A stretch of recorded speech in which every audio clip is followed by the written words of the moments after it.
All right, we'll just give this about a minute or so for folks to join, but welcome to everyone who has. And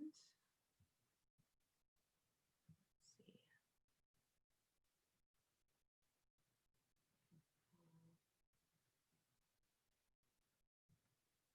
This up in the interim.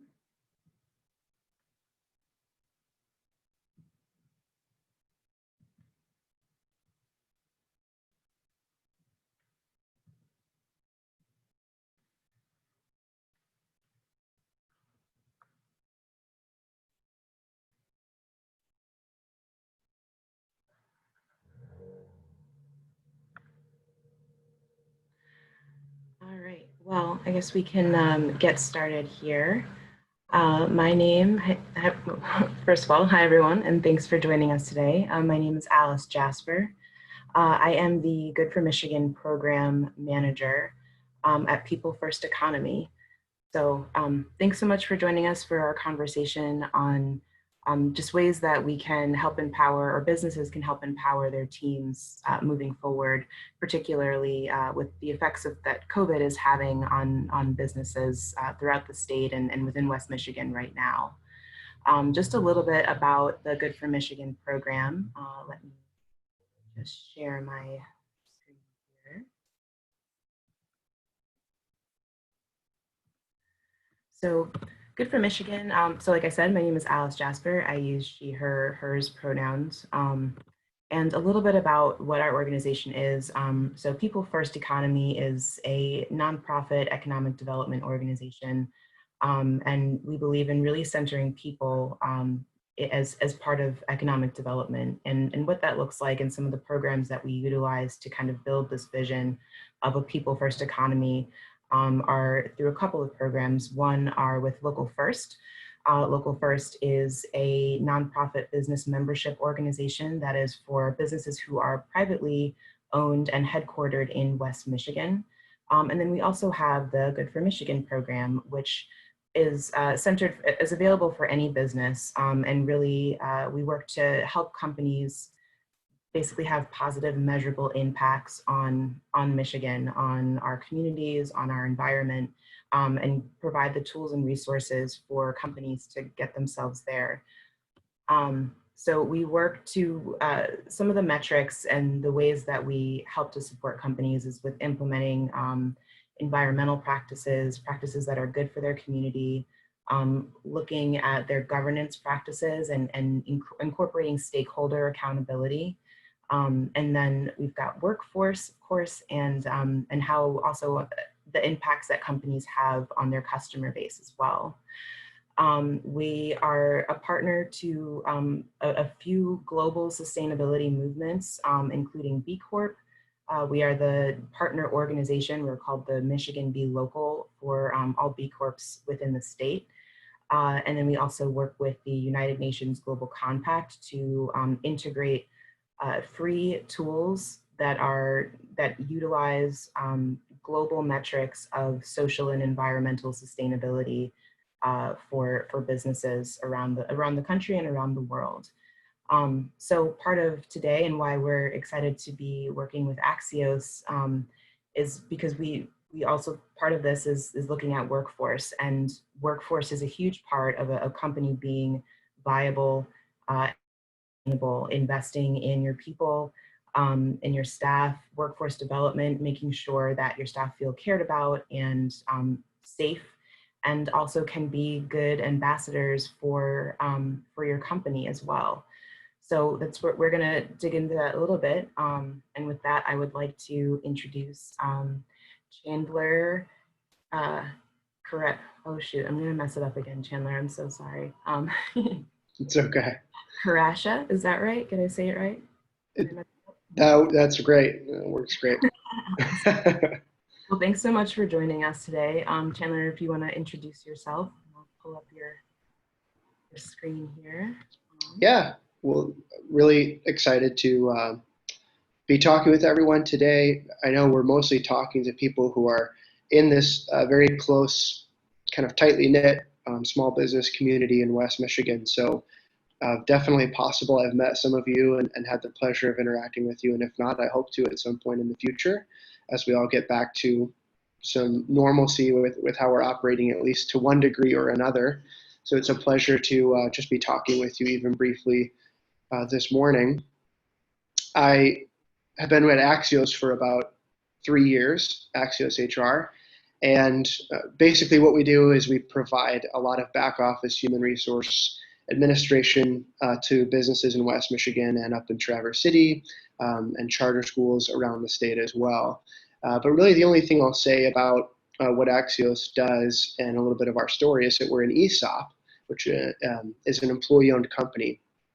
And when Alice was introducing Good for Michigan and some of the programming and the focus that they have as a group of organizations, ESOPs are great for Michigan. What they do is they really help each employee in a company, regardless of race, creed, religion, gender, anything that plays into a personal identity. Every employee gets to participate within that business and build kind of a career and wealth for their family.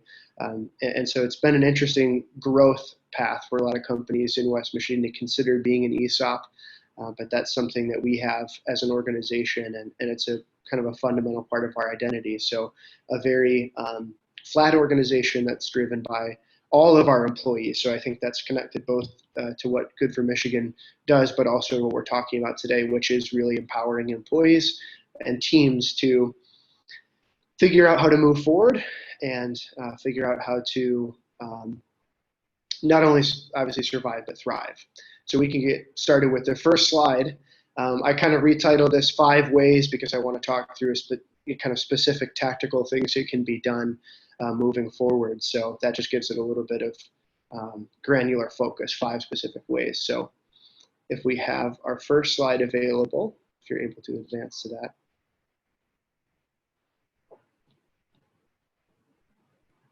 Perfect. Okay, actually, here we go.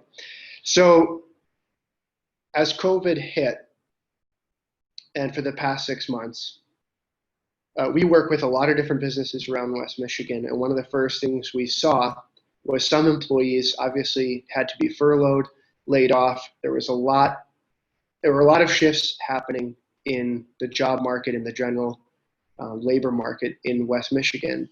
And one of the first things we focused on both internally and in our discussions with some of the organizations we work with is how are you going to make sure that critical roles are still filled, especially if you have people who've moved to a different area within your organization, or now they're wearing different hats. It's already so common within a small organization for people to be wearing more than one hat, and that was amplified just to an enormous degree as everyone was figuring out what was going to happen, and is still figuring that out. That these are ongoing discussions, obviously, and so a couple of specific, trainings that we were looking at, depending on the type of industry that your organization or your business might be in, would be technical or job-specific training. But again, if you have people working in multiple shifts, or if they're working across multiple types of roles, they may have no idea what's happening in a different part of your organization, different part of your plant or your company.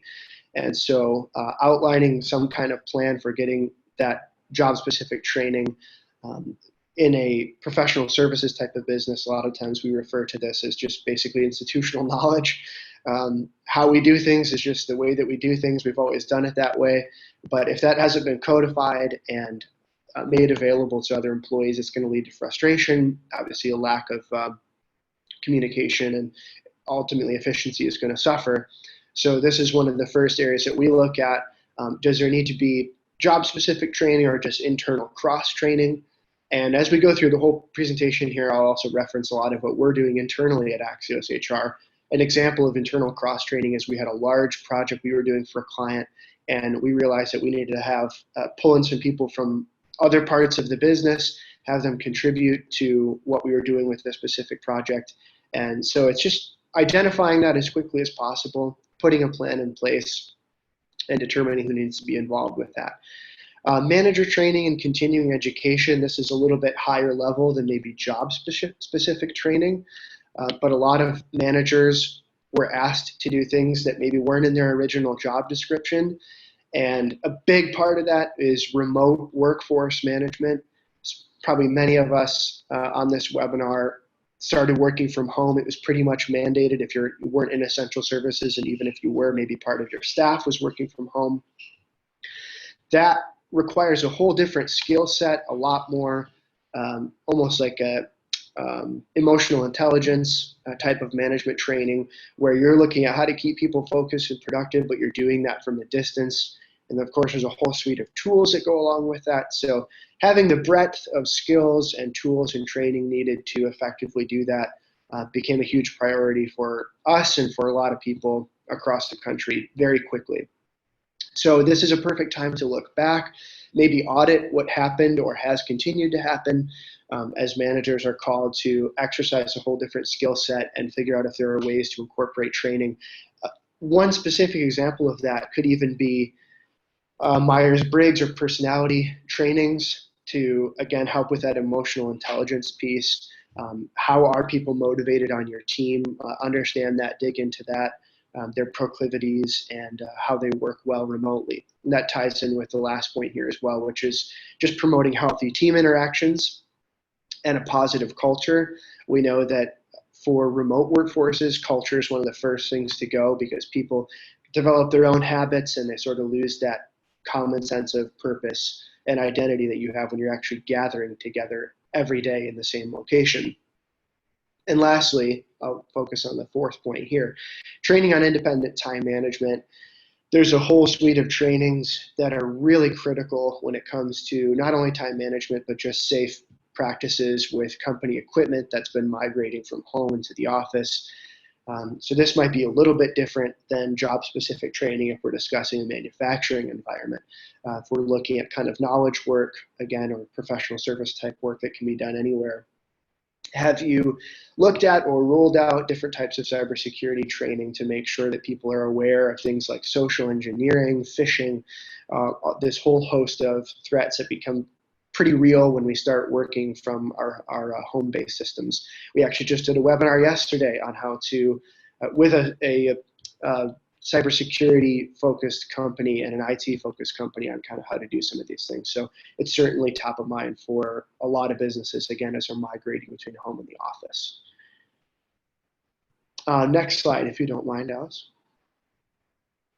Workforce management is a little bit of a higher level consideration, but this is looking at simply what kinds and how many employees are needed to continue operations. So again, this is going to look very different based on the industry, based on the type of work that's being done.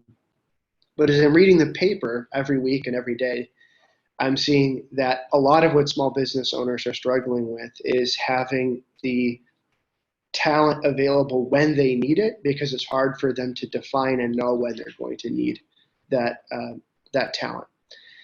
And so that can be fixed in some ways, or at least anticipated, by taking what we call a planned approach to staffing.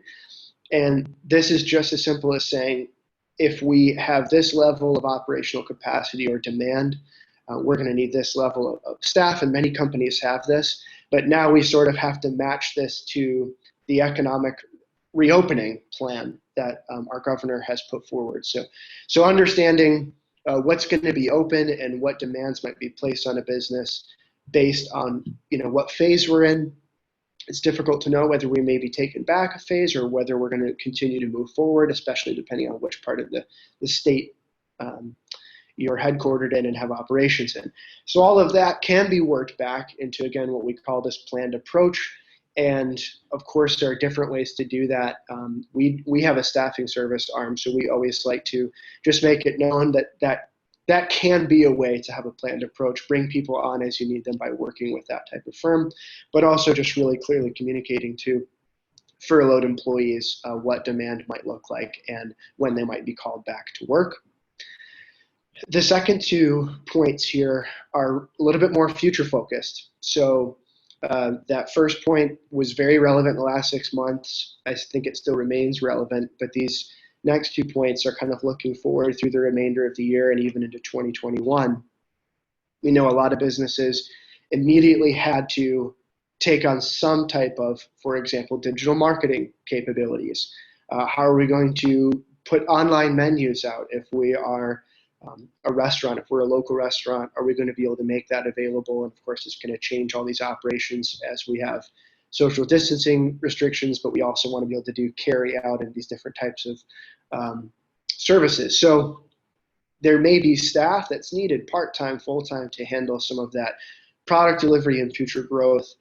Those are completely new types of demands on many businesses. The way that you sell might be completely different. We had to train our entire staff on Zoom, and then we realized that there are going to be parts of how we recruit people through our staffing division that need to change. So we realized that's going to mean internally we need different staff that have different capabilities to be able to do that kind of digital first recruiting.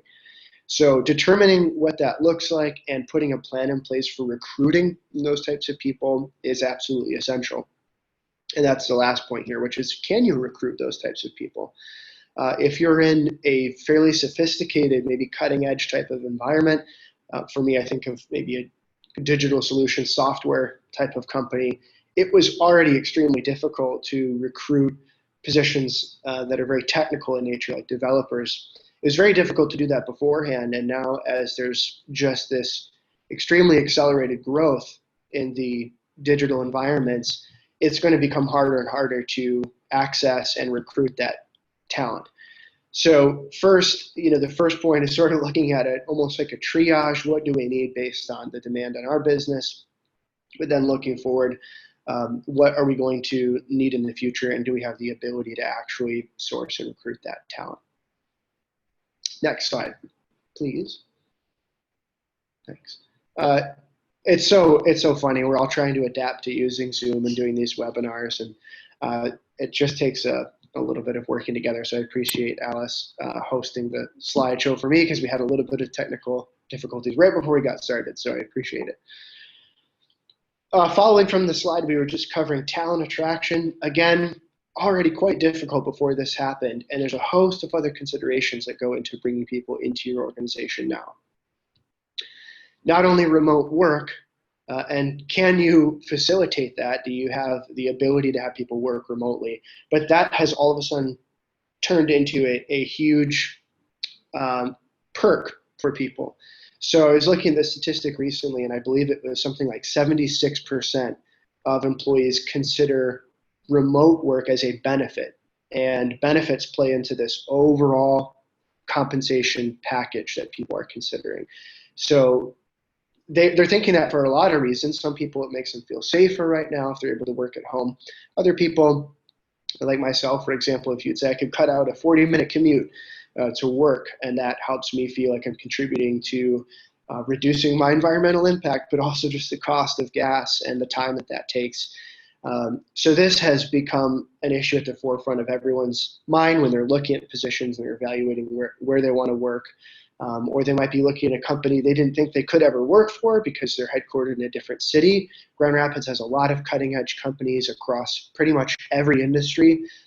This might be actually something that you can use to your advantage now to say, we're going remote through the rest of the year, and we're going to consider sourcing talent that's 100% remote. One of my good friends, they were headquartered out of Start Garden downtown. They were already looking at using a more remote workforce, and then they've made this just a key part of their recruiting strategy at this point because it's opened up a whole new talent pool for them. So walking through each point here quickly, it's important to know how it's affecting, obviously, your current employee base. There are a lot of free tools that businesses can use for measuring employee sentiment. You can do that in a lot of different ways. We internally do our own employee NPS survey here at Axios. NPS means Net Promoter Score. And it's basically, in its simplest form, you're trying to figure out how many people are advocates for our organization and how many people are what they call detractors, or people who are not just kind of apathetic, but actually really aren't that thrilled about being here, and what can we do to work with those employees. These are usually done anonymously.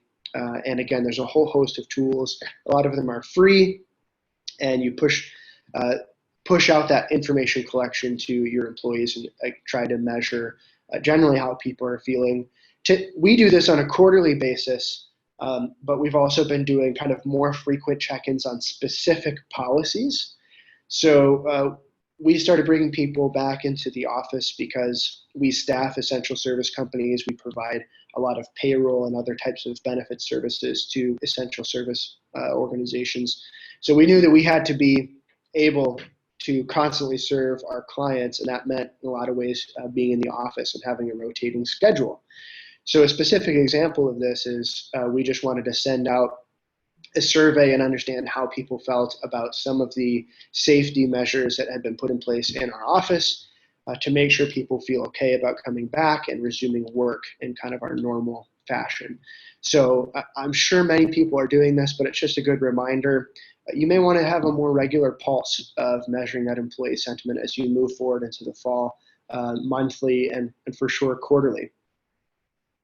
As you look at bringing on new people, it's always a good idea to perform a salary and benefit study.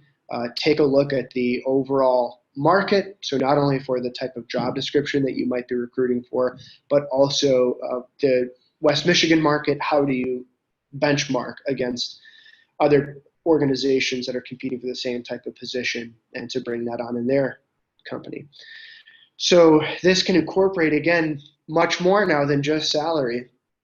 Benefits have extended to include a whole suite of what we call ancillary benefits. And especially for a younger audience, that includes things like legal protection, ID shield, pet insurance, broader PTO policies, maternity or paternity leave, all different kinds of, again, these ancillary benefits. And remote work has just come to be one of the top considerations that people have in that category.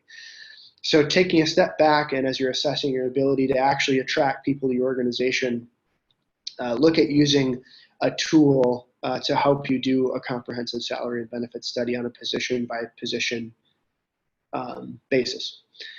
Evaluating methods of keeping your people in place is important. Top grading is a strategy of looking at sort of your A, B, and C players. And this is difficult because there are a lot of dynamics that feed into this. And it's not just sort of who's been there the longest, or maybe who knows the most. There are all kinds of sophisticated methodologies for performing top grading studies. But again, this is just a method of looking at how to preserve top talent that's really crucial to your organization continuing to perform the best that it can. And lastly, looking at adding some cultural perks or some of those ancillary benefits that will help your company stand out. A lot of these right now are related to remote work. So we've seen people offer things like stipends for building your home office or getting your equipment that you need, or maybe going to the gym, making sure that you're having kind of a wholeness to your work experience remotely that recognizes you're a complete person. You're not just sort of a drone that logs on and logs off. Those cultural perks are getting competitive very quickly. So again, as you're thinking about your total compensation across salary and benefits, just be aware of how you're competing against other organizations. And now there are economic development foundations across the country that are focused on bringing talent to their region by offering pretty aggressive remote work policies and remote work essentially stipends or one-time payments to those employees. So you'll see this happening not just at the business level where they're trying to recruit talent, but also across kind of regional economic development organizations. So there's a lot more people competing in that space, and that's definitely something to be aware of. And we can keep moving forward, Alice, if you don't mind. All right, and we'll get through the next two quickly here to respect everyone's time and make sure we end as scheduled. But looking at compliance management, this remains as relevant as ever.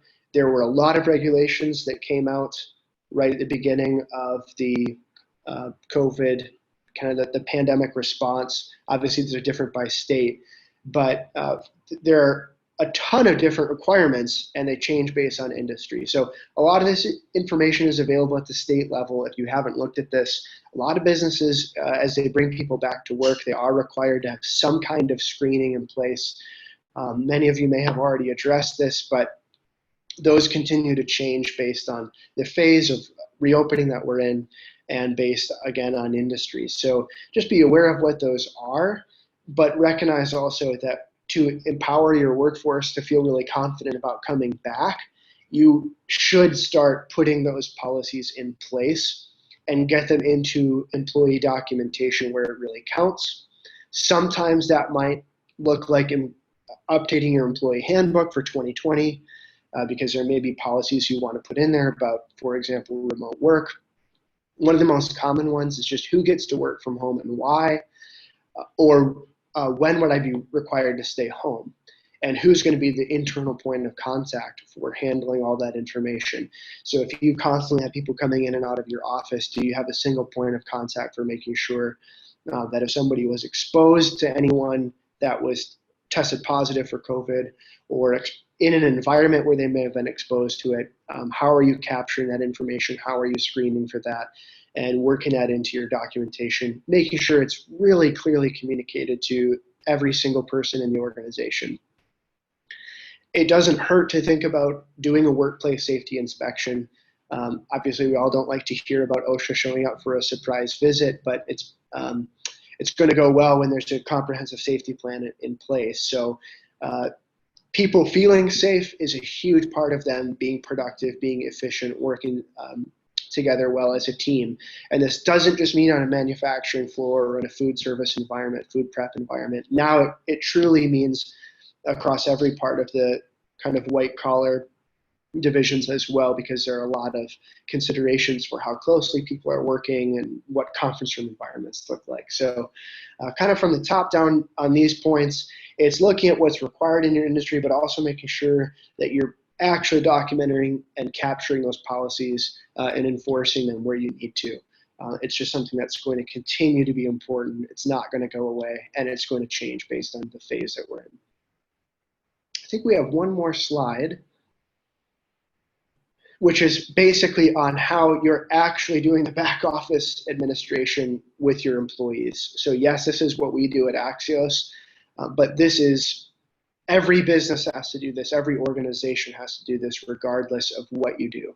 You have to make sure you're issuing payroll. You have to make sure that if you have exempt employees and non-exempt employees, that you're doing things like time tracking efficiently. And these are just 3 questions that we are often addressing with our clients or people who are kind of asking us how this should be structured in their organization. So this is a perfect time, not just with employee administration, but with anything else in your organization, to consider what can we consolidate, what can be done with more efficiency, whether it's using an outside vendor or not. It's always a good time to reevaluate those things and look at what might be falling on key personnel. If we think back to the very first bullet point on the first slide, it was what kind of cross-training needs to be done. When you're thinking about employee administration, just be aware there's a lot of sensitive information involved with that, related to HIPAA protected information, payroll information, benefits information, disciplinary information. So just consider whether any of that information or any of those processes have changed since the start of adapting to this, and how can you make people feel confident that you have a good process in place, you have a good system in place, and as they return to work or as they continue to adapt to what's going on, they're going to be supported with a great HR presence within your company. They're going to have the support that they need. So that's really all we're focused on here, is just making sure that that's clear, making sure it's present, and that you've looked at how that's working within your organization if there are ways to optimize it. So recognizing we're just about at the end of the time here, I'm going to go ahead and I'll stop. And I don't know if there are questions, Alice, or if we want to go into anything else really quickly, but that's all we have for my presentation. Thanks so much, Chandler. I appreciate that. If anybody has any questions and they want to submit them into the chat, we can put an extra minute or so aside for that. Otherwise, if something occurs to them later, Chandler, what's a good way for them to reach out to you? Yeah, the best way is going to be at axioshr.com. We have a ton of resources on there. So you can do some self-education, but also if you have a specific question, just drop us a line in the contact section. And we do a lot of free consultations where we just kind of work through questions with people and help them figure out what to do. So be more than happy to do that. Cool. Thanks so much. And if anybody has any questions or would like more information about the Good for Michigan program, or ways that they can continue to engage in empowering their workforce, please don't hesitate to reach out to me at info@goodfor.org. And yeah, thanks everybody who participated today. And again, thanks so much, Chandler, for sharing everything with us. We really appreciate it. Yeah, thank you. Have a good one. Bye, everyone.